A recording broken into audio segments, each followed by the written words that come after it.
Novo ano, beleza? Tudo bem com vocês? Vamos dar continuidade às nossas aulas. Hoje nós vamos falar sobre a Nova República, segunda aula. Lembrando, pessoal, antes de começar essa aula, aqui o meu objetivo não é tomar partido, né, de político nenhum, mas retratar os fatos, né, a versão histórica, a versão oficial do que ocorreu no Brasil. Então, cada um tem o direito de se manifestar, de ter a sua opinião política, mas aqui o meu objetivo é apenas retratar os fatos, né, falar sobre o que ocorreu aí na história brasileira, ok? Então vamos lá, falando sobre a Nova República, né, na aula passada nós começamos a falar sobre o período da ditadura, o governo Sarney e a Constituição de 1988. Fernando Collor, como a gente falou na última aula, havia vencido, né, venceu as eleições de 89 e assume em 1990 e fica até 92. Isto porque o Fernando Collor, quando ele assume a presidência, havia um cenário conturbado, o país já vinha de uma crise, né, desde o final do ano do governo Kubitschek, já no quadro, é bom então recordar isso, né? No período dos militares, né, nós tivemos um investimento dos Estados Unidos, mas quando os Estados Unidos parou de investir, né, o Brasil foi mergulhando numa crise econômica, inflação, ajuste salarial, enfim, esse era o cenário, né? Então, quando o Collor assume, ele já herda, né, essa crise, é inevitável, né, não falar sobre isso. E ele começa a adotar algumas medidas. A primeira, congelamento de preço. Fato que não deu certo, né, o Brasil já tinha adotado essa política anteriormente, né, o próprio Sarney não deu certo. E ele lança uma nova moeda, o Cruzeiro. Também não dá certo, fracasso, né, o Cruzeiro não conseguiu ali atender as demandas da época, né, também foi um projeto fracassado aí de criação de novos impostos, aí quando o Estado começa a arrecadar, né, buscar conter ali, né, os problemas, a inflação, né, a falta de dinheiro mesmo, ok? Mas o Collor, ele vem com uma ideia, né, que é a ideia da privatização.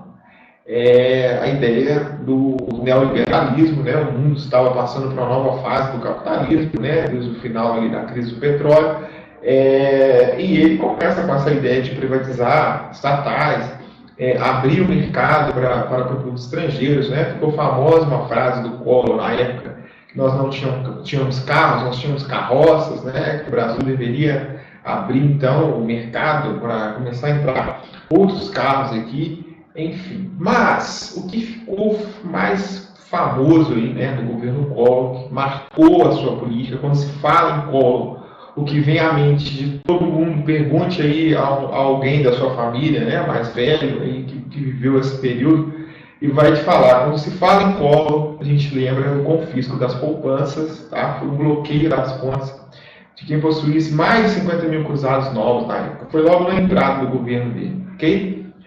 E isso gerou uma insatisfação, gente. Pessoas que tinham ali, imagina, toda a sua herança, patrimônio, né, depositado na poupança, a pessoa vendeu, tudo que ela conquistou durante toda a sua vida, ela acabou perdendo nesse momento, né? Não tinha uma previsão de retorno desse dinheiro. Então, o que a pessoa pensou, o que o cidadão brasileiro, não, uma pessoa que foi ali, que teve suas contas bloqueadas, o que ela pensou, perdi esse dinheiro para sempre, fui roubado, né? Não há como recuperar. Então, levou uma crise, né? Uma insatisfação popular, mas veio a calhar, né, a denúncia do irmão dele, o Pedro Collor, em 92, em que o seu irmão, né, o presidente da República, estava envolvido em esquemas de desvio de dinheiro público, o PC Farias, né, que era o seu braço direito ali, né, nessa questão desses esquemas aí, enfim.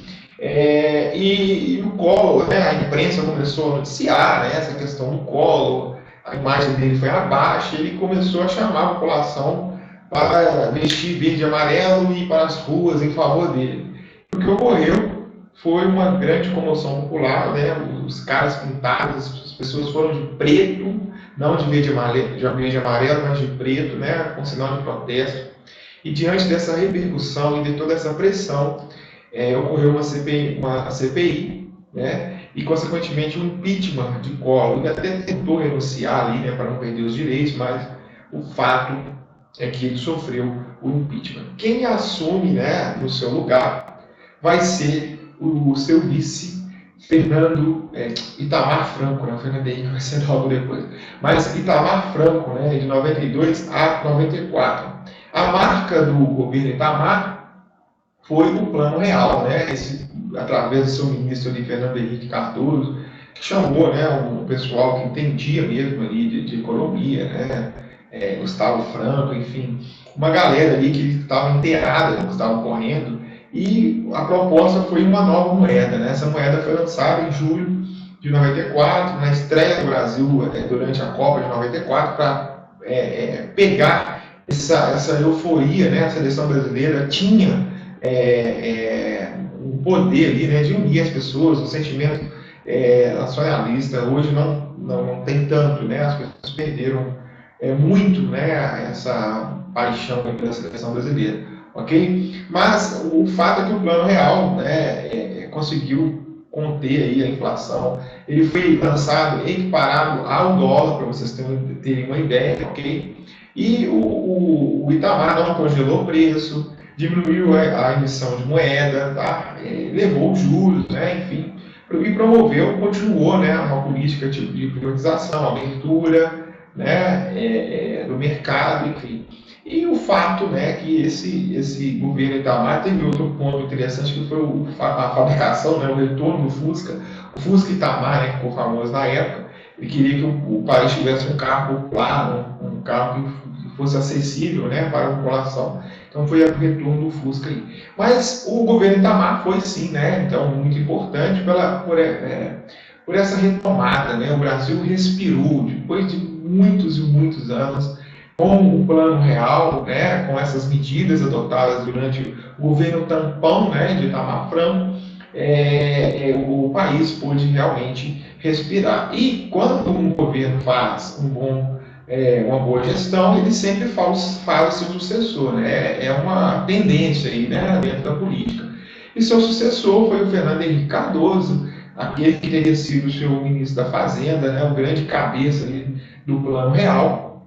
E o Fernando Henrique vence o Lula, né, nas eleições de 94 e governa de 95 a 2002. Aí tem uma questão, né, no governo Fernando Henrique, que não havia, pessoal, não havia reeleição, tá? O presidente tinha que sair com 4 anos, né? E o que ocorreu é que o Fernando Henrique, através de uma manobra, né, ele tinha muito apoio do Congresso, ele conseguiu uma emenda constitucional, né, sobre a reeleição, né, e ele conseguiu se reeleger em 1998, né, ele governou o Brasil por mais 4 anos, até 2002, aí, portanto, é fato, né, que tivemos algumas denúncias de corrupção, né, de político aí que teria sido comprado para aprovar essa emenda, né. Interessante que o próprio Fernando Henrique, recentemente, em uma entrevista, ele fala que foi um erro, né, a reeleição do Brasil, mas isso é um assunto aí para uma outra discussão. Durante o seu governo, né, só no segundo mandato, ele começou a enfrentar várias crises, né, foi aí que o Plano Real teve que mudar, né, não dava para o real ser mais $1, né, começou o câmbio ter que flutuar ali, né, ter que criar outras questões na economia para tentar resolver os problemas da crise, né. O Brasil enfrentou junto, né, com o mundo a crise da Ásia, do México, né, a Argentina, a crise que dentro do mundo globalizado o país não passe liso, ok? Uma medida importante que ele criou foi o PROE, que era um programa de estímulo à reestruturação e fortalecimento do sistema financeiro internacional, né, que era um modo de socorrer, né, os bancos ali, né, com dinheiro público, ok? Para não deixar que os bancos quebrassem, enfim, e aumentassem ainda mais aí a crise econômica.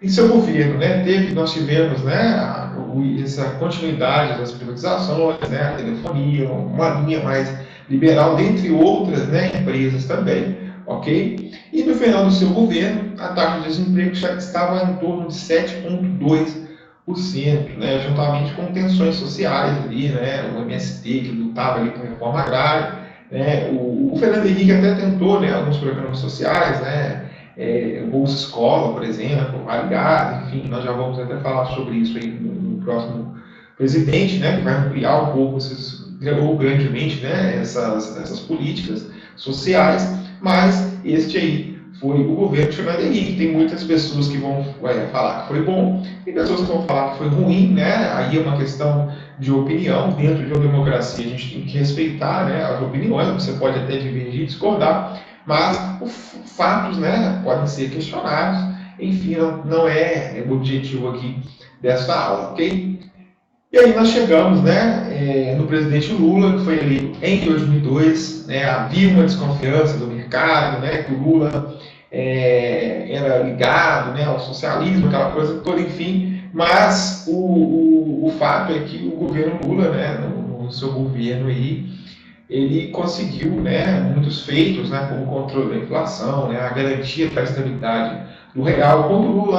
Quando havia notícia da vitória do Lula, né, a iminência da vitória do Lula, o dólar chegou a disparar.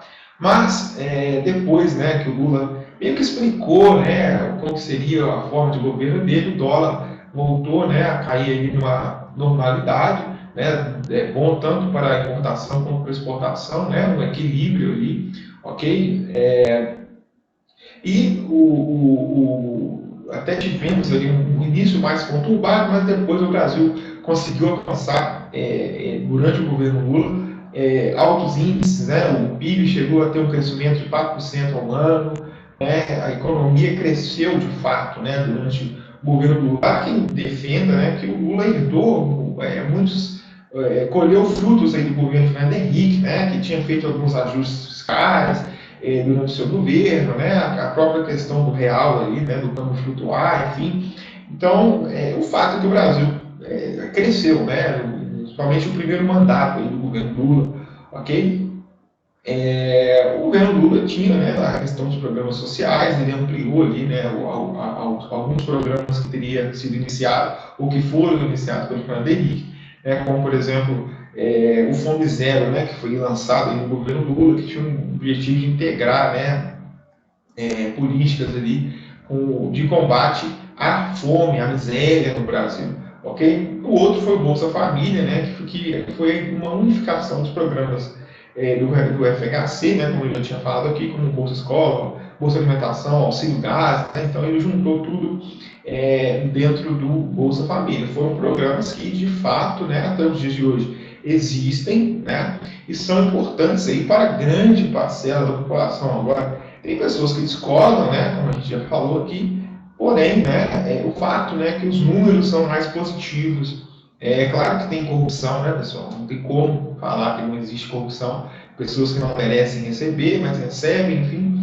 Mas o fato é que existe até hoje e é assim a base de muitas famílias aí, né, a base para a alimentação, para a sobrevivência de muitas famílias no Brasil. Caso de corrupção, o governo Lula, né, teve sim denúncias de corrupção, por exemplo, o mensalão, né, a questão de Caixa 2, né, teve essa imagem envolvendo aí políticos próximos a ele, como José Disseu, por exemplo, né, então, assim, teve essa marca também dentro do governo Lula, e muitas pessoas até hoje o criticam, né, criticam as políticas adotadas também pelo governo Lula, mas o fato é que ele conseguiu se reeleger, né, e ficou aí até 2010, passando a faixa da presidência, né, para Dilma Rousseff. Lula saiu com uma alto índice de aprovação, tá, pessoal, pela população brasileira. O Brasil estava bem, conseguiu enfrentar bem a crise de 2008, ok? E acabou fazendo seu sucessor, que foi a sua sucessora, no caso, Dilma Rousseff, do PT, né, do partido do Lula também. E ela procurou manter, né, os programas de assistência social, como Bolsa Família, Minha Casa Minha Vida. Economicamente, a pauta, até inclusive neoliberal, né, o PT adotou algumas políticas também neoliberais, aí, alguns questionamentos, mas enfim, né, está enquadrado, sim, dentro dessas questões. Ok? Programas como o ProUni, por exemplo, né, programas de acesso a universidade, né, como o FIES, por exemplo, também fez parte desse pacote desse governo.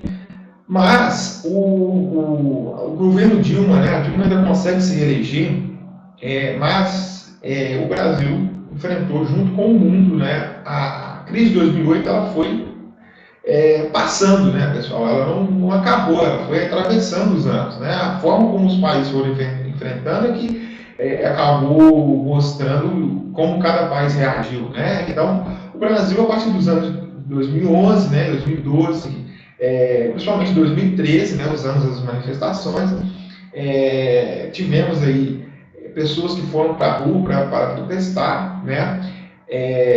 Por questão da passagem, as manifestações de 2013 daria uma aula específica sobre isso, porque ela não tinha um objetivo só, né? Havia várias pautas ali, né, sobre essas manifestações, juntamente com a Lava Jato de 2014, e tudo isso está dentro de um contexto em que o Brasil estava sediando a Copa, construindo estádios e começaram a haver denúncias, né, de empreiteiras, enfim. E o que ocorreu, né, que Dilma Rousseff, diante de um cenário de manifestações, insatisfação popular, imprensa, né, muito em cima da Dilma Rousseff ali, ela acabou sofrendo impeachment em 2016, ok? E quem assume o seu lugar vai ser Michel Temer, que vai tentar adotar umas medidas mais liberais, né, conter a inflação, e Michel Temer fica até 2018, quando nós tivemos novas eleições, né, e foi eleito o presidente Jair Bolsonaro. Então, de lá para cá, pessoal, é atualidades, né? A gente precisa de uma aula específica para falar de atualidades, né? O momento não é tão bom assim, né? Nós estamos num momento muito conturbado, né? Mas, como eu disse, respeitando todas as opiniões, né? É possível sim ter um debate, né? Uma conversa, ok? Muito obrigado, até a próxima. Tchau.